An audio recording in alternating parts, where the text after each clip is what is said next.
মাশাআল্লাহ, আজকে মতিকে খুব সুন্দর লাগছে। আসসালামু আলাইকুম এভরিওয়ান। আমাদের কোকাটেল পাখিগুলোকে দেখছেন যে তাদের যে ব্রিডিং আপডেটগুলো আছে এবং আমাদের যে ছোট বাজিকের পাখিগুলো আছে সেগুলোর আপডেট আজকে আপনাদের জানাবো আমি। এত গরমে তারা ব্রিডিংয়ে থাকার পরেও দেখেন আমাদের মতি অর্থাৎ আমাদের যে মেল পাখিটা সেটা আলহামদুলিল্লাহ কতটা সুস্থ আছে এবং অ্যাক্টিভ আছে, যেটা আপনারা যে ইতিমধ্যে ভিডিওর মধ্যে দেখতেই পাচ্ছেন।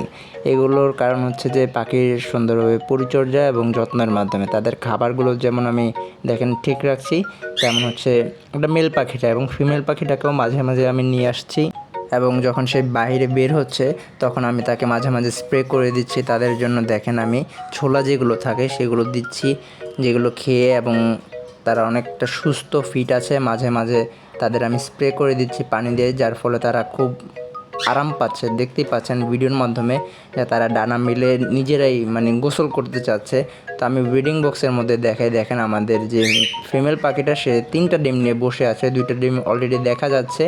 তো যখন আমি তাদের নিয়ে ভিডিও করতে যাই তো তারপরে মেল পাখিটাও চলে আসে। দেখেন আপনারা যে কতটুকু সুস্থ আছে। এদিক দিয়ে আমাদের পাখিগুলোকে আমাদের খাবার শেখাতে হবে, তার জন্য আমি তাদের যে খাবারের বক্সটা আছে সে বক্সের মধ্যে রেখে দিচ্ছি।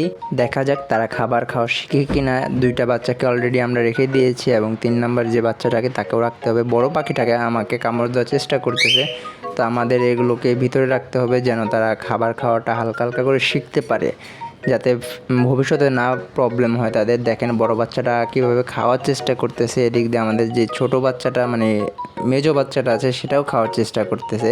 তো ছোটোটা হচ্ছে অনেক ছোট, যার কারণে সে ট্রাই করতেছে না, তাদের আমাকে হাত দিয়ে ধরে খাওয়াইতে হয়। তাদের ঠোঁটটা অনেক পাতলা হওয়ার কারণে তারা কিন্তু এখনও ফুললিভাবে খেতে পারে না।